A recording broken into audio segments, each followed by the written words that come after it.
Alright, if you are a vegan and you choose not to consume meat, dairy, and eggs, which are foods generally rich in proteins, then it is important that you make sure you are getting enough proteins in your diet. Because proteins, they're essential for the health of your bones, your muscles, skin, blood, and even for the production of hormones and enzymes, all of which are extremely important in keeping your body healthy. What a boring way to start, isn't it? And I'm not even shouting and even standing at one place.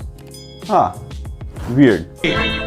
Supreme court से भी फटकार लगी थी विकास सिंह ने कहा But don't worry, because I'll make it up through the information I'm going to share with you guys today. But before that, welcome to another video of Let's Stick Food, which is your dose into the world of processed food.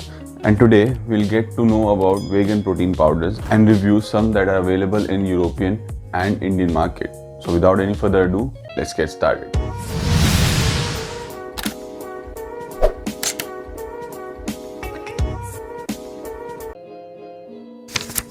Now, like all vegan products, the vegan protein powders means that it is not made from any animal-based ingredient like meat, dairy, and eggs. Instead, the vegan protein powders, they are derived from plants. So as whey and casein, they are proteins that you obtain from dairy. The plant-based proteins, they will come from grains, nuts, seeds, and more. And among these, the most common one would be soy and pea. As composition-wise, these two sources, they have higher protein content as compared to the others.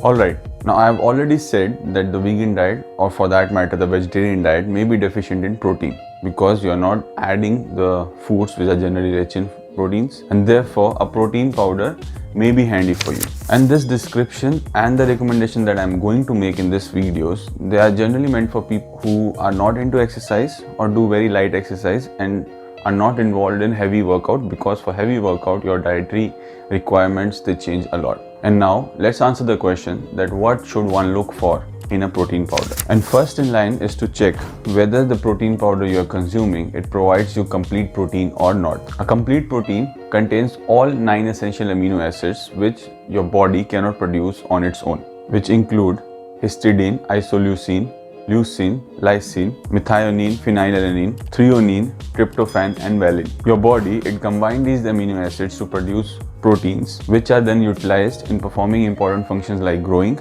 and repairing muscle tissues. And then the amount of these 9 essential amino acids is also important. So make sure you check how much amount of these amino acids your protein powder provides.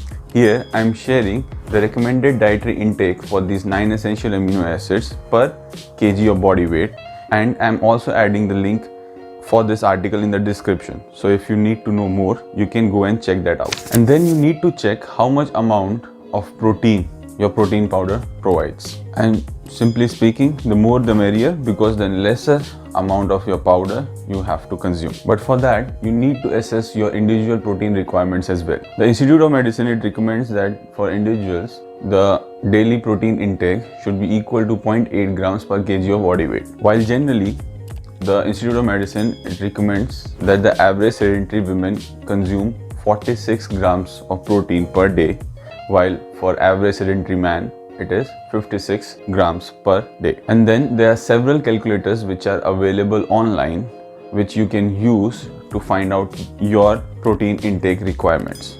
And I would suggest you do that before going on towards buying any protein powder.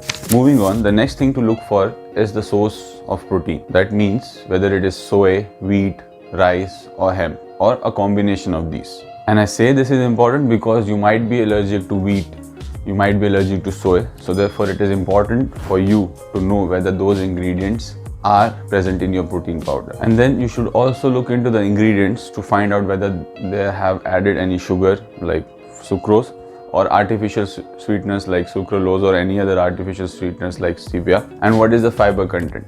On one hand, sugar would be something that you are trying to avoid, while fiber content, a higher one would be good because it will help with the bowel movement, and it is even good for your gut health. Further, I would also suggest you try to avoid those protein powders which contain artificial sweeteners and additives like guar gum. But one really important thing to consider is the digestibility of proteins, which basically means how well your body will be able to use the particular source of dietary protein. And specifically, it predicts how many amino acids, which are the building blocks of proteins, they can be put to use by the body after a particular protein source has been digested and absorbed in the body. And this digestibility, it is calculated through protein digestibility corrected amino acid score. And in short, it is called PDCAAS score. So this method is used for evaluating the quality of protein based on the amino acid requirement of a human and their ability to digest it. The highest value for this score can be 1, and in natural available protein sources, only whey is one protein source that has a value of 1. If we talk about grain proteins, then the PDCAAS score ranges around 0.4 to 0.6, as these sources, they are generally limited by essential amino acid lysine, while it contains more than enough of methionine. While the bean proteins, they have a PDCAAS score of around 0.6 to 0.7, and these are limited by methionine while they are rich in lysine. So you see, combining these two could get you a better PDCAAS score. Now, keeping all these things that I have shared with you in mind, I'm going to share 2 products with you which will help you grasp more of what I have said. So the first product that I'm going to share with you is a product that is recommended by Amazon in France. You can have a look at its label here. Now, when we move to the ingredients, we see that it contains soy, wheat and pea protein as the protein source, and it also contains an artificial sweetener, sucralose. Now, talking about the amount of protein, it contains 82% of protein, and in a separate column they have also listed how much amount of essential amino acid this product provides. But there is no mention to the digestibility of the protein, as there is no mention to the PDCAAS score, which really makes me wonder if the essential amino acids, they are in adequate amount or not. Now let's move to a brand called Nutrilite, which is all plant protein and contains soy, wheat and pea protein as the protein sources. And then it contains all essential amino acids, no added sugar and no